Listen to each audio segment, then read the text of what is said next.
Bem-vindo novamente. É, Vamos concluir hoje então esse capítulo 5 que trata de gases. Era para ter encerrado já, infelizmente o assunto é tão extenso que foi necessário acrescentar mais essa última parte. E também levando em conta que o assunto, além de ser vasto, eu incluí alguns vídeos, né, nessa parte 4 anterior, o que aumentou a duração da aula. Então, nesse capítulo, vamos concluir o que faltou e começando aqui com o condensado de Bose-Einstein, né?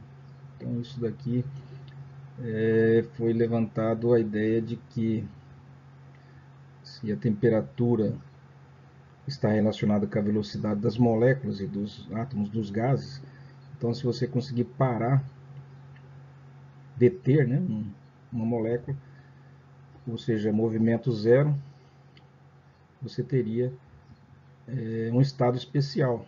Esse estado especial seria uma temperatura muito baixa. Para que a molécula não tenha movimento, a temperatura tem que ser zero absoluto, ou muito próximo disso. E nessa circunstância, nessa situação, foi teorizado, né, que se formaria um condensado de Bose-Einstein e que esse material, nessa temperatura, muito próximo do zero absoluto, teria um comportamento especial, por exemplo, sobreposição de átomos, né? Os átomos ficariam sobrepostos no espaço, ou que se deslizariam sobre superfícies sem atrito, né? Quase neutralizando o efeito da gravidade. Inclusive, se comportaria um grupo de átomos, se comportaria como se fosse um único átomo. Então, um grupo, por exemplo, de 100 átomos, 1000 átomos, se comportaria como se fosse um único átomo. Então, uns comportamentos assim algo bizarros, né, mas que estavam sendo previstos por Einstein. Acontece que não houve condições técnicas para fazer com que a temperatura chegasse tão próxima do zero absoluto para poder observar esse comportamento desse material, né, quando próximo a uma temperatura tão baixa. Ele não seria nem um sólido, nem um líquido, nem um gás, seria um quarto estado da matéria, que é chamado de condensado de Bose-Einstein. E aqui tem essa foto, eles conseguiram, na Universidade do Colorado, um grupo de cientistas. Essa região em branco aqui mostra a temperatura, né, e a situação de um certo número de átomos a uma temperatura muito baixa. Esse aqui é um modelo assim, computadorizado. Eles conseguiram baixar a temperatura até aproximadamente 17 nanokelvins, né? Uma temperatura 10 a menos 7 kelvins, assim, extremamente próximo do zero absoluto. Eles conseguiram isso usando laser, né, para frear a velocidade dos átomos.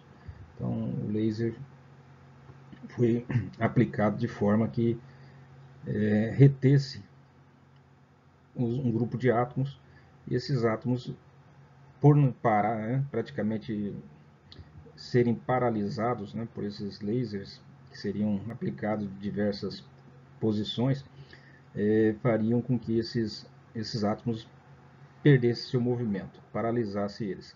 E ao estarem parados, a temperatura, claro, reflete a cinética do gás, então se trata de uma temperatura muito baixa.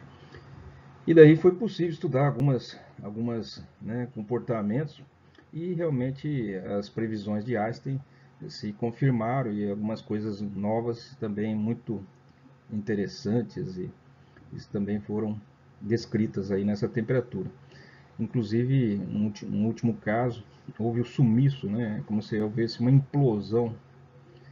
Os átomos de um grupo implodiram e depois explodiram. Então foram uns comportamentos bizarros que foram observados com desaparecimento de átomos, né, no sistema, algo bastante incomum como acontece nos fenômenos quânticos, né, a nível quântico.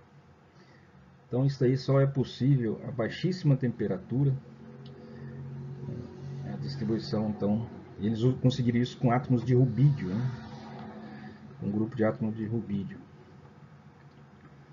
É importante saber da velocidade dos gases, a gente viu isso em alguns exercícios anteriores, que, por exemplo, isso ajuda a explicar por que no nosso planeta não temos hélio na atmosfera, enquanto num planeta como Júpiter tem hélio na atmosfera.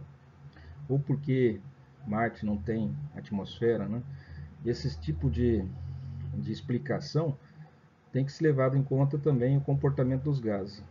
Como foi visto nessa parte anterior, a velocidade é tanto maior quanto mais leve é a molécula ou o átomo que compõe esse gás. Então, um gás muito mais veloz seria o gás hélio.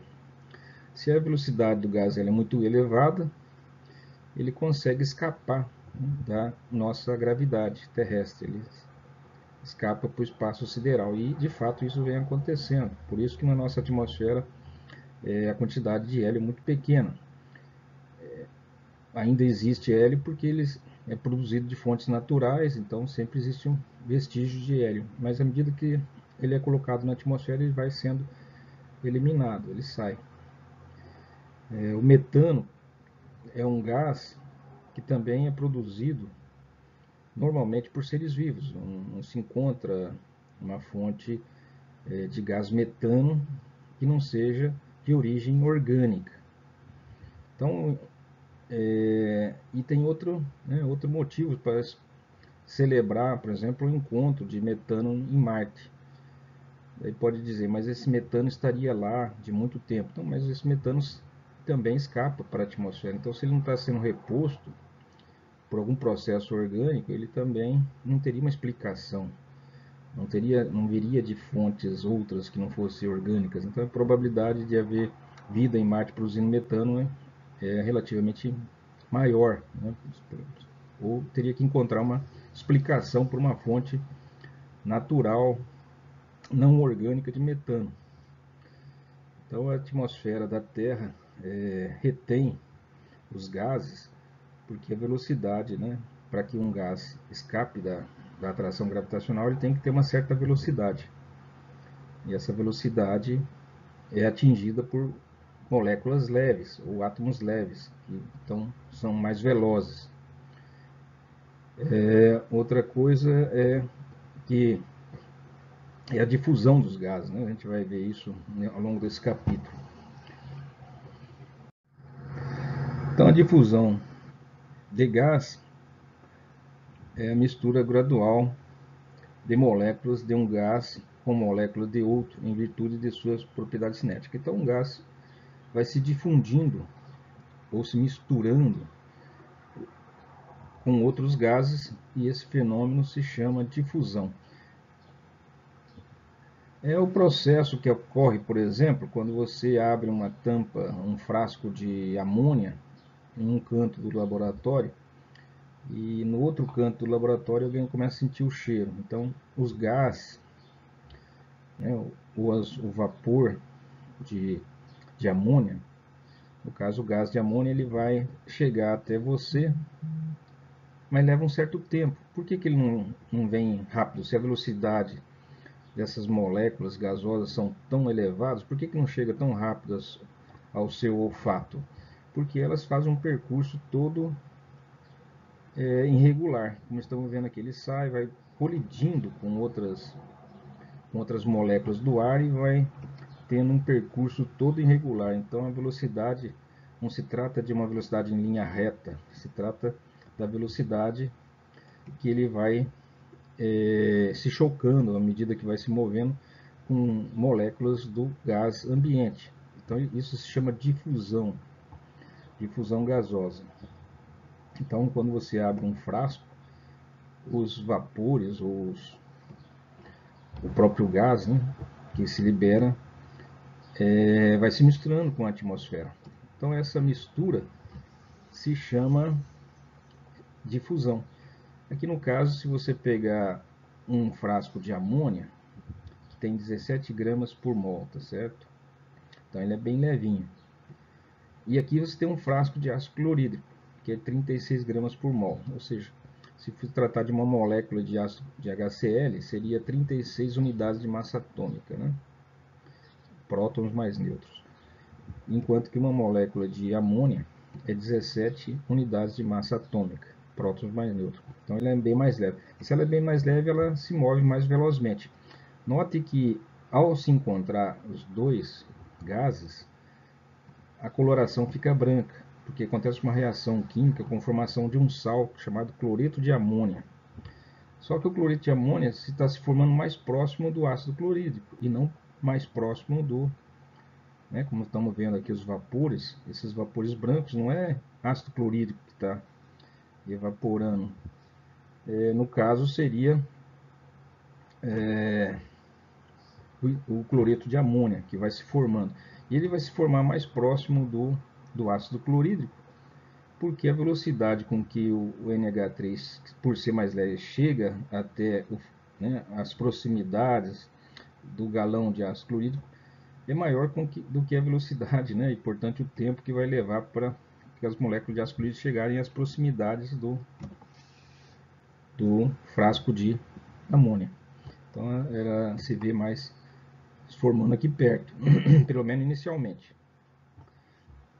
Então muitos fenômenos se podem explicar com a teoria cinética dos gases, né?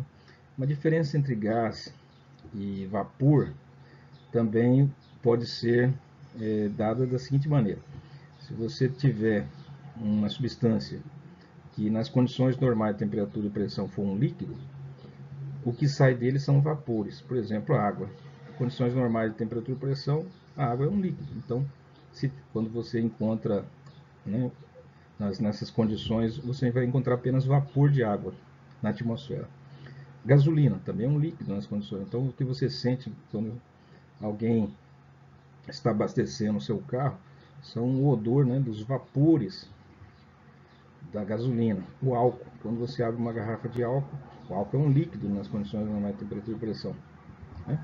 Como bem sabemos. Então, o que você está sentindo, né, o odor, o cheiro, é do vapor de álcool. Da acetona, a mesma coisa.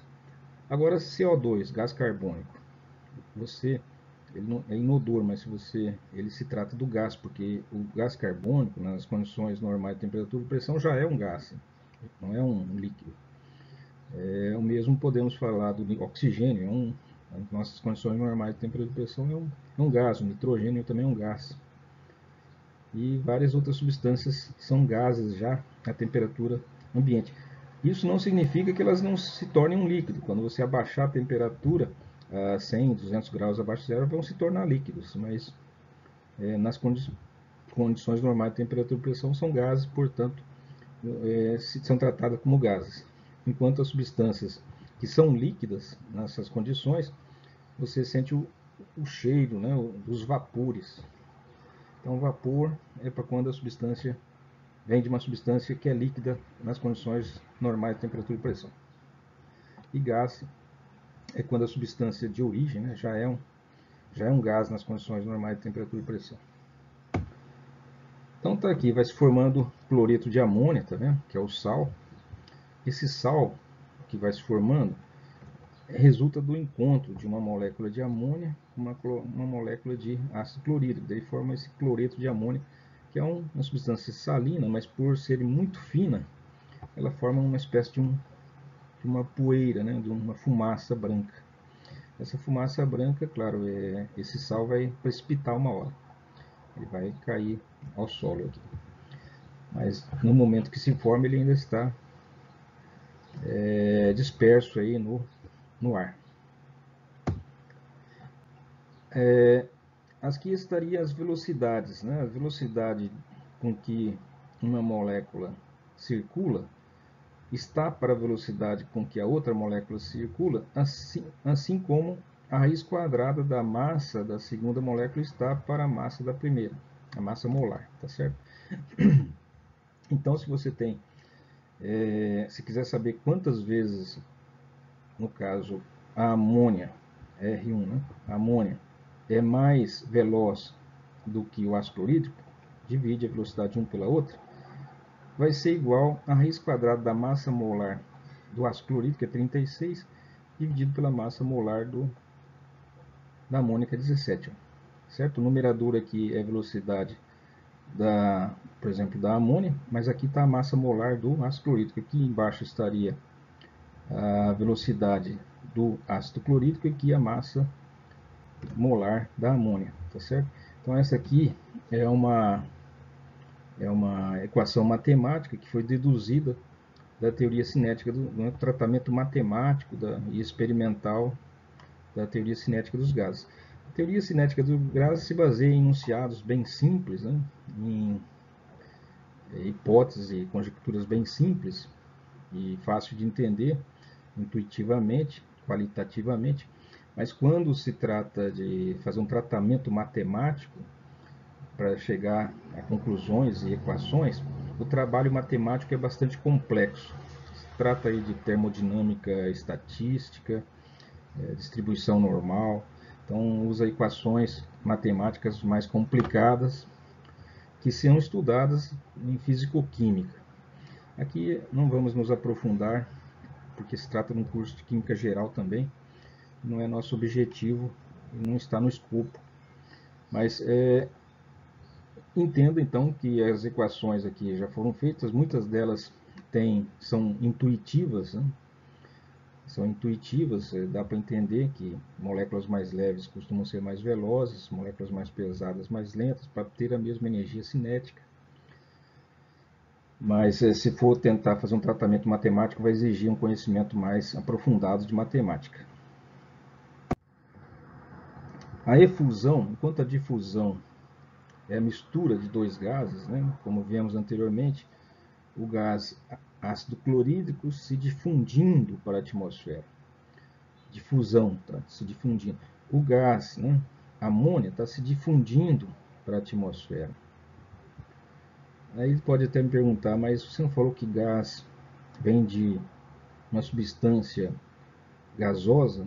Mas ali estava saindo de dentro de uma garrafa líquida. Acontece que aquele líquido ali não era de amônia e nem de ácido clorídrico. Ali eram misturas aquosas saturadas de ácido clorídrico e saturadas de amônia. Amônia, de fato, né, assim como o ácido clorídrico, são gases nas condições normais de temperatura e pressão. Acontece que estavam misturando, elas estão vendidas, comercializadas, misturadas com água, por isso que você vê ali os líquidos. Aí não vai confundir, né? A amônia que a gente compra, o ácido clorídrico que se vende comercialmente, são normalmente vendidos como soluções aquosas, ou seja, ácido clorídrico, gás ácido clorídrico misturado com água. E ele é altamente higroscópico. Você consegue misturar uma grande quantidade de ácido clorídrico com água. É 37%, né, de ácido clorídrico normalmente misturado com água. Então, seria quase 40 gramas de ácido clorídrico por litro de água. De litro de solução, né? 40 gramas de ácido clorídrico e aproximadamente 100 gramas de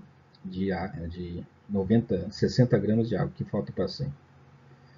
E a amônia também é altamente solúvel em água, em grande quantidade. Daí quando se abre esses frascos, por a solução estar saturada de gás, o gás começa a soltar da água. Tá certo? Então não se trata de substância gasosa, vapores, né? Se trata de gases. Gases, claro, que estão sendo eliminados junto com vapores de água também. Então isso é o que vimos anteriormente, era difusão, porque você está saindo gás de uma solução aquosa e se misturando com os gases da atmosfera. Esse fenômeno se chama difusão. E já temos a equação ali, um cientista chamado Graham, que deduziu aquela equação vista de difusão de gás.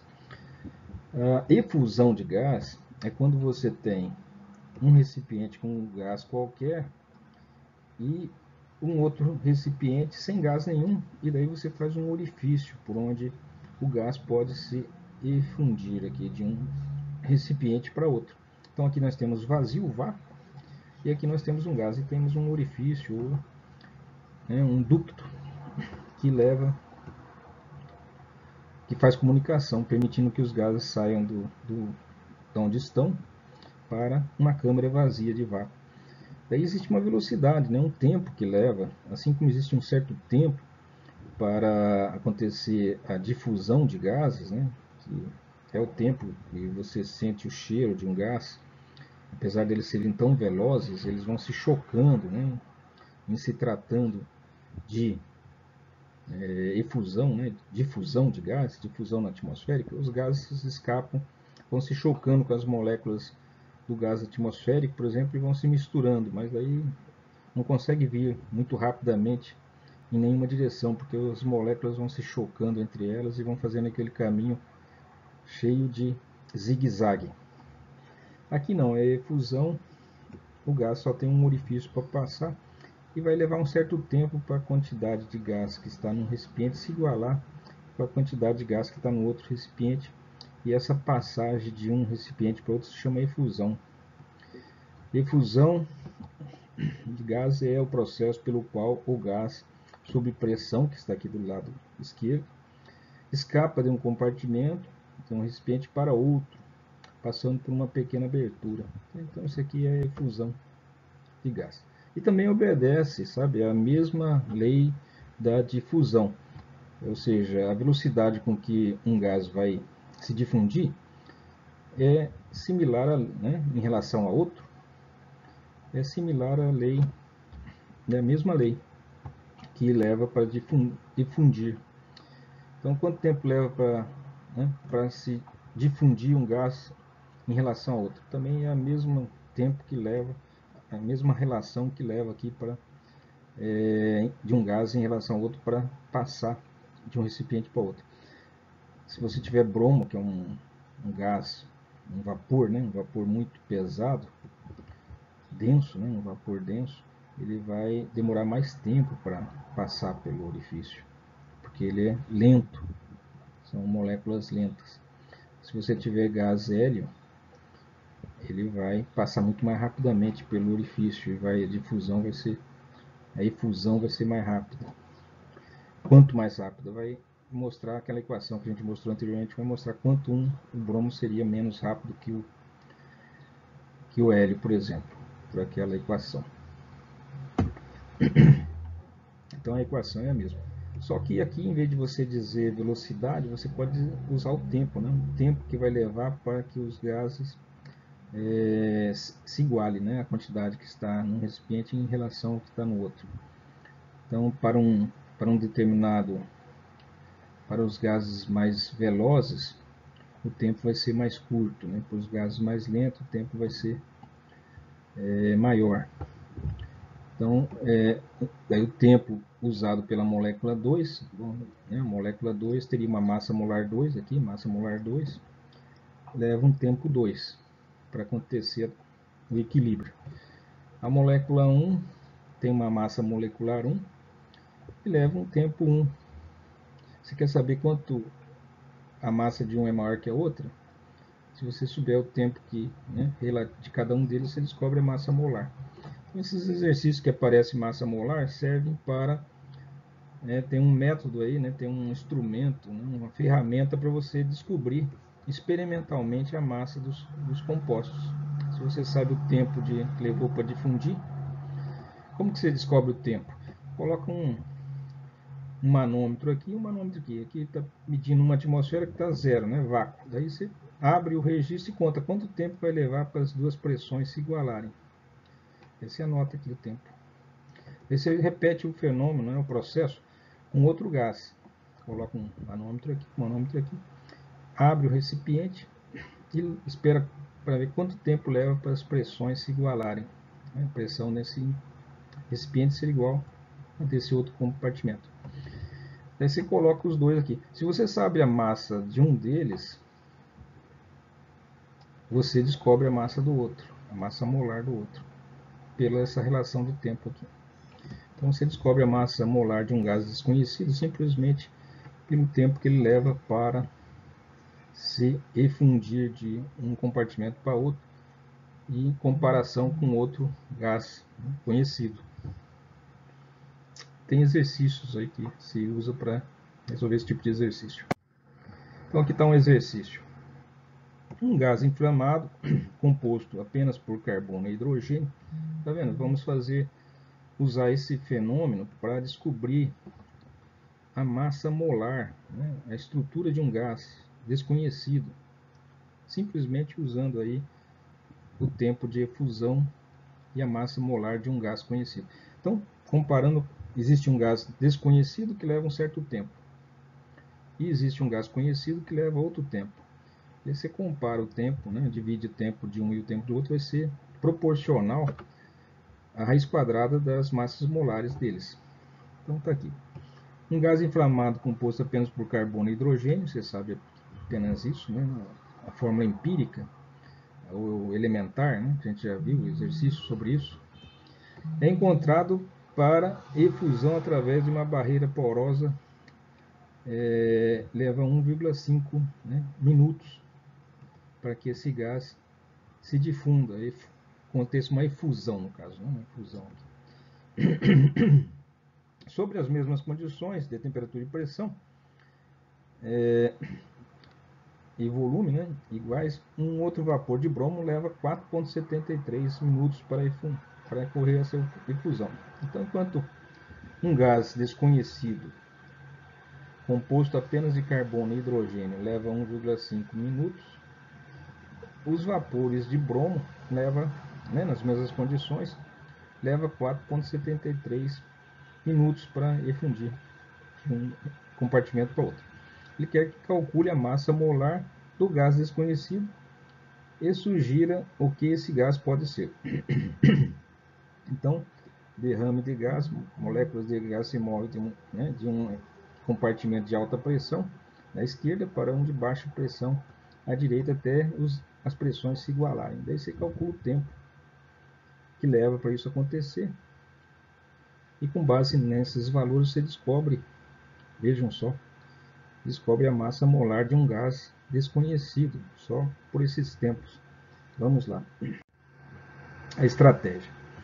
A taxa de difusão é o número de efusão, é o número de moléculas que passa por uma barreira porosa em um determinado tempo, né? Efusão. Quanto mais tempo demora, mais lento é a taxa de efusão. Sabemos que se a molécula é lenta, vai demorar mais tempo para ela passar de um recipiente para outro. Portanto, a taxa é inversamente proporcional ao tempo necessário tanto para difusão quanto para efusão, né? Seria, os dois fenômenos dependem da massa e da velocidade dessas partículas.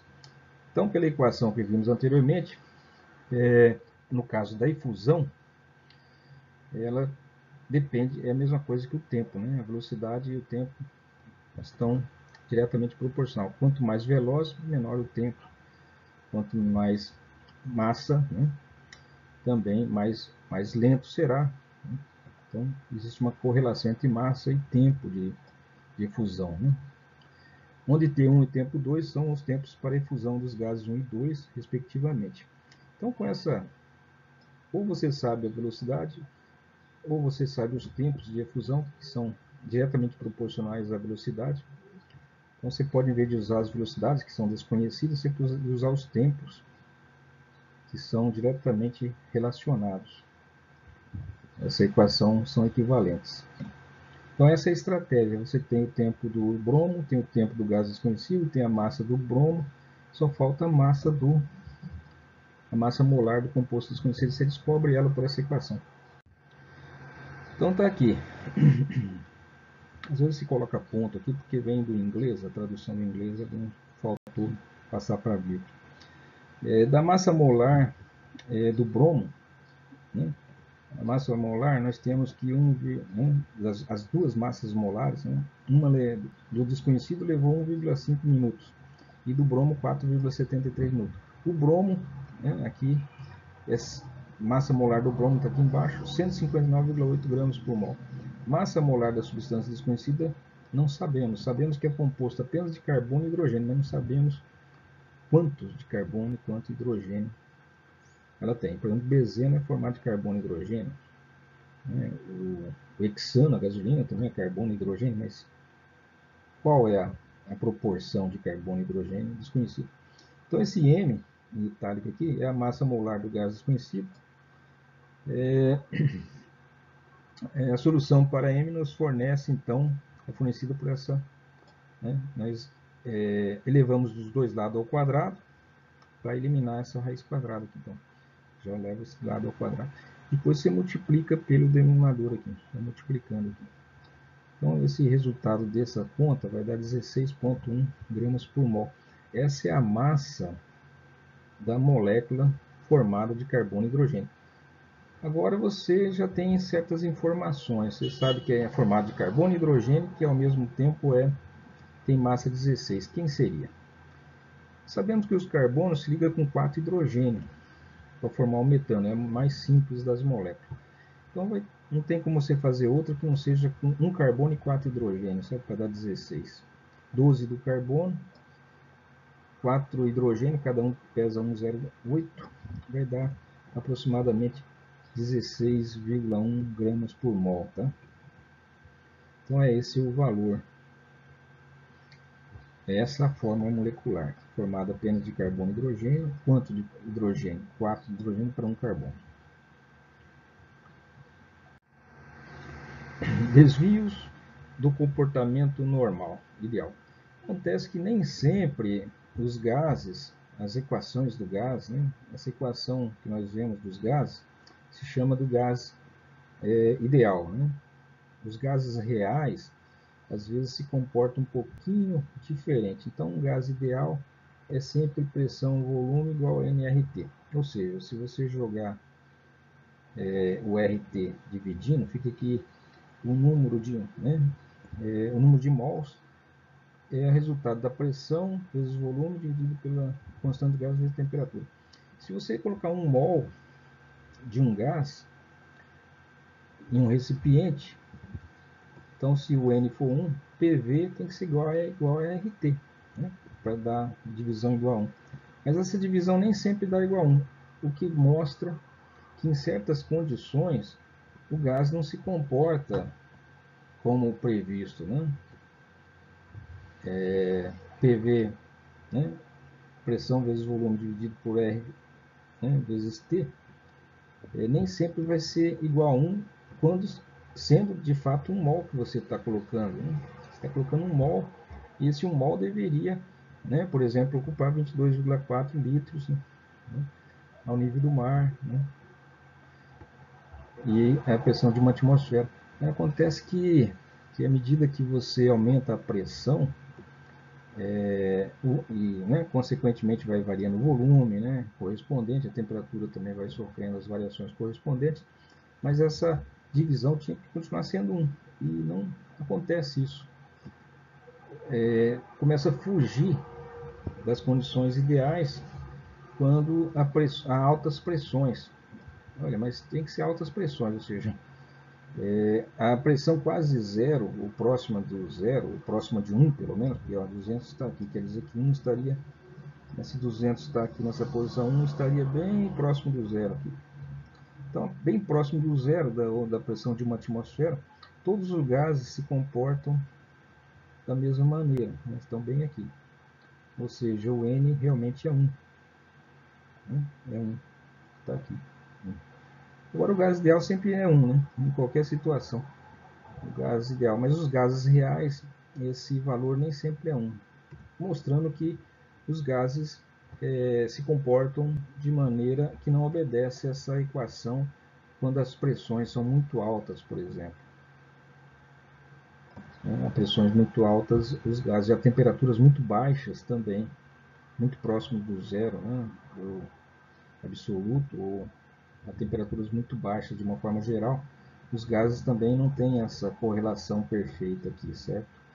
Aí não se preocupe que para as condições normais de temperatura e pressão, a grosso modo, né, sem levar em consideração temperaturas muito baixas ou pressões muito elevadas, o gás, você pode usar essa equação aqui sem problema, que vai te dar uma aproximação muito boa do valor real. Porque os gases ideais que obedecem a essa equação se comportam muito parecido com os gases reais, né? porque aqui quando, né, a pressão é de uma atmosfera, estão todos na mesma posição, todos eles, o N dá igual a 1. Né? Tá certo? Então, mas como na indústria, em várias situações, se precisa trabalhar com gases a baixas temperaturas ou a altas pressões, então a gente talvez necessitamos fazer algumas correções para essa equação, para que ela obedeça, né, essas alterações que a gente está assistindo aqui. Notem que tem uns comportamentos bastante diferentes, né, do gás ideal, que sempre é 1. A divisão de PV por RT sempre é 1 para 1 mol. Né? Aqui para 1 mol, às vezes, eles dão valores diferentes, 2, né? Chega quase a chegar próximo do dobro, mas é a 1000 atmosferas, né? A 1000 atmosferas aqui. O que varia muito rápido é o amônia. Logo nos primeiros 10 ele já tem uma, né, foge muito do valor azul aqui. Ele desce muito, né, a amônia. Então são fugas, né, das situações ideais. Então, na parte de baixo significa que as forças atrativas entre as moléculas estão prevalecendo. Então dizemos que uma molécula gasosa não atrai nem repele outra, né, porque elas estão muito distantes uma das outras.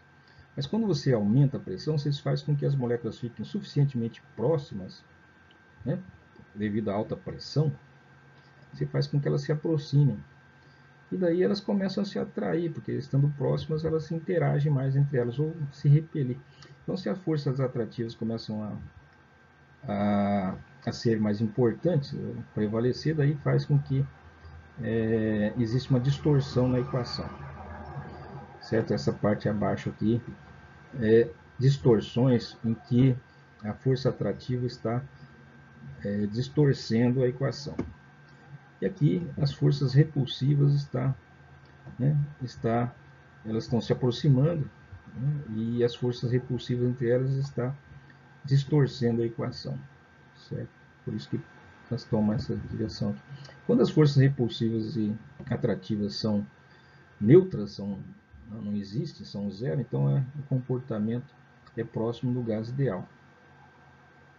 Que é essa linha aqui, então, que leva em conta, né, segundo a teoria cinética dos gases ideais, né, não existe atração e nem repulsão entre moléculas. Mas isso não é verdade para altas pressões, que daí você força as moléculas a ficarem próximas.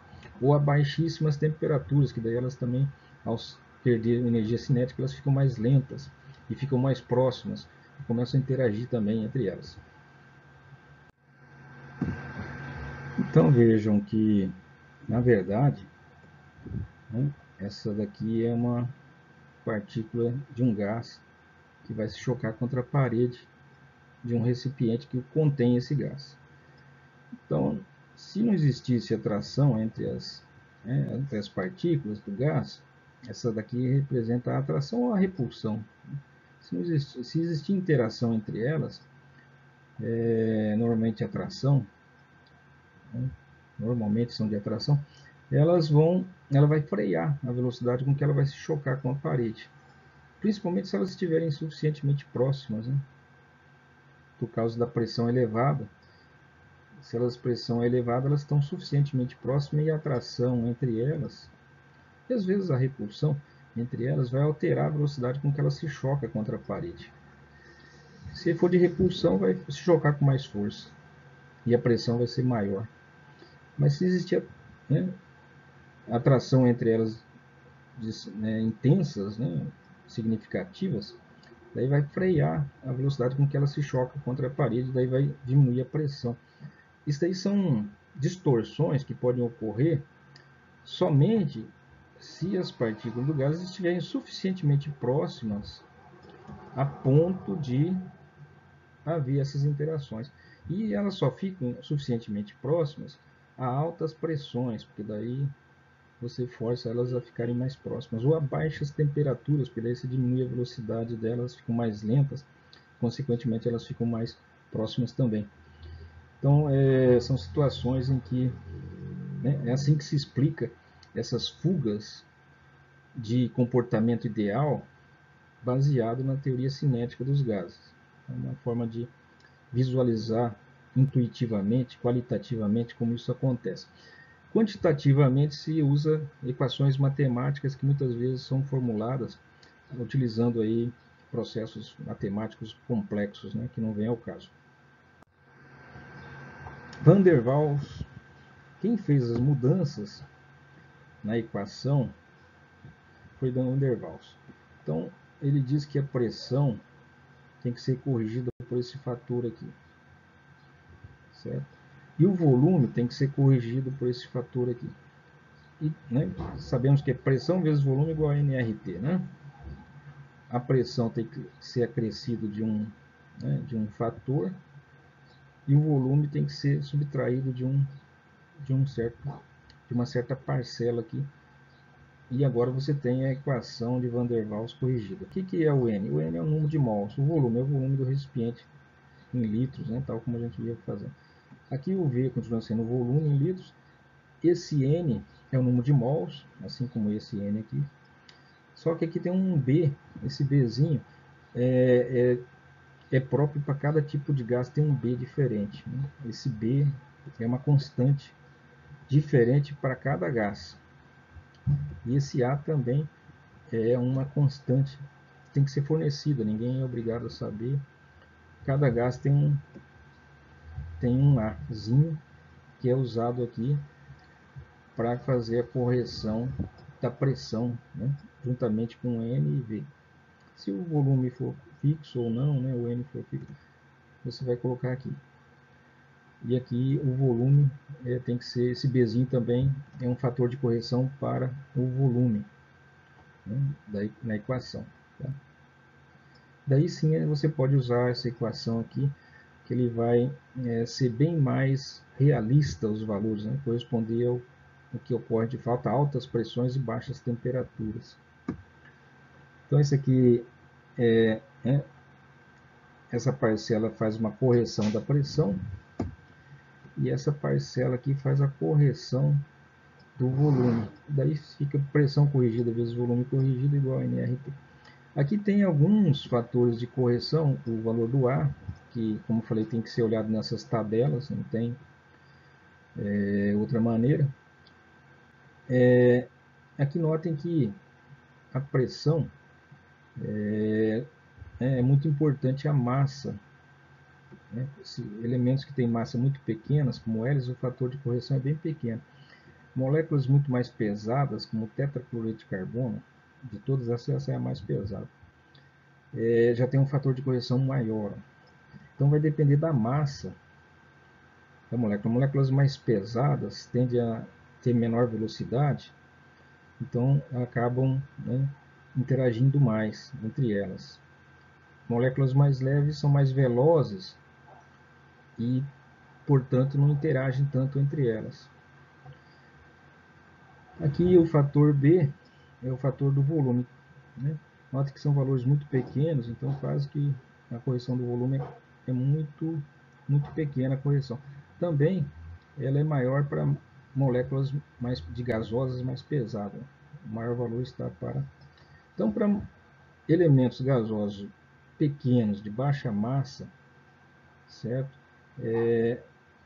E se tratando de baixas pressões e altas temperaturas, você nem precisa fazer correção, né? Como o L, por exemplo. Os fatores de correção são quase décimos de milésimos, né? Décimos de milésimo, muito pouca correção. Só para situações de muita precisão mesmo, que precisa saber o valor com grande exatidão, que você vai ter que usar esses fatores. Agora, quando a molécula já passa a ser mais pesada, como o tetracloreto de carbono, daí os fatores de correção já passam a ser importantes.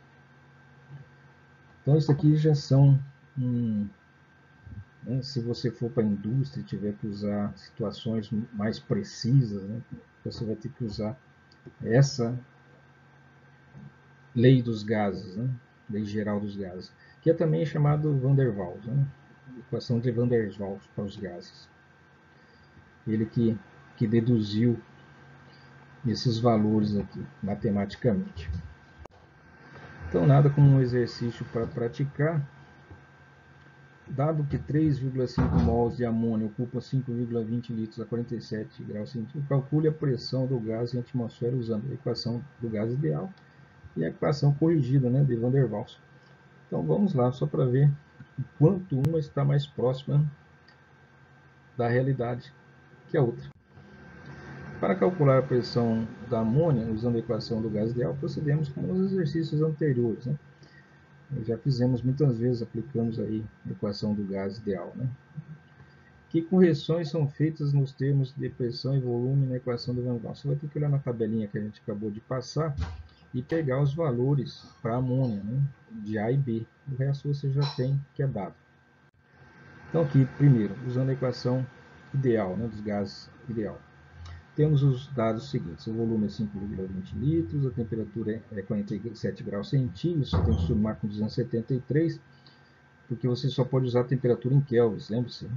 Temperatura sempre em kelvins, nunca use temperatura que não seja kelvins nessas equações. O N, que é o número de mol, é 3,5 mols de amônio. O R, né, em litros, atmosfera, que é o mol, é esse valor aqui. Estamos usando mol, tal como está no R. Estamos usando kelvins, como está no R. Estamos usando litro, tal como está no R. Então, substituindo esses valores na equação do gás ideal, escrevemos pressão, vai ser nRT sobre V. Deu 17,7 atmosferas, né?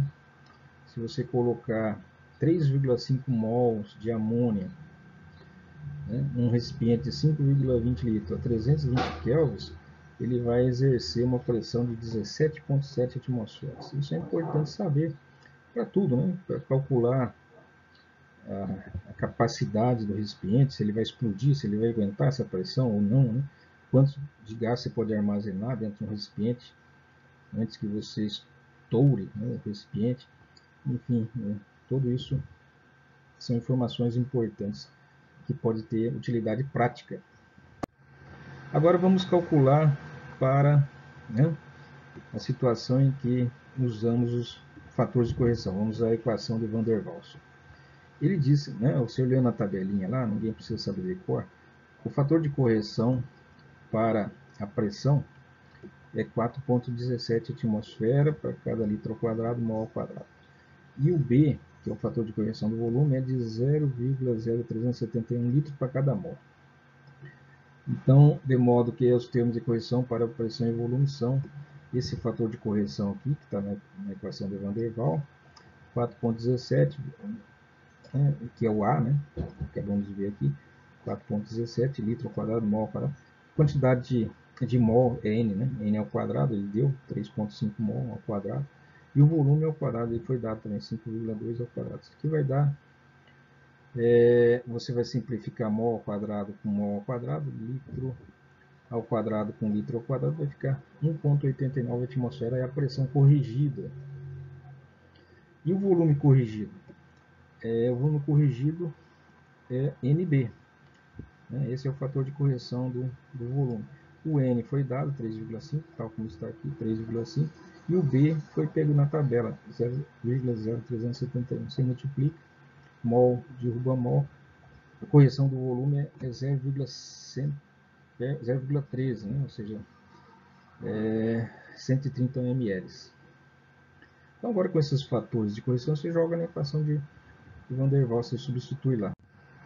Então, finalmente, substituindo esses valores na equação de Van der Waals, que é a equação dos gases ideais, né, corrigido. Então, a pressão tem que sofrer um acréscimo de 1,89, que é a correção da pressão. O volume tem que sofrer um decréscimo de 0,13, que é a correção do volume. Pressão vezes volume corrigido, o resultado dessa soma e dessa subtração vai dar a pressão corrigida e volume corrigido. É igual a nRT, que N é 3,5, R esse valor, e temperatura 320. Você fazendo isso, você descobre o P. O P é 16,2 atmosfera. Com base na sua compreensão do comportamento do gás não natural, é razoável que a pressão calculada usando a equação de Van der Waals seja menor do que essa usada usando a equação, né, do gás ideal. Por quê? Então fica essa pergunta aí para vocês responderem, né? certo? E com isso a gente termina esse capítulo de gases. Agradeço aí a atenção e até a próxima.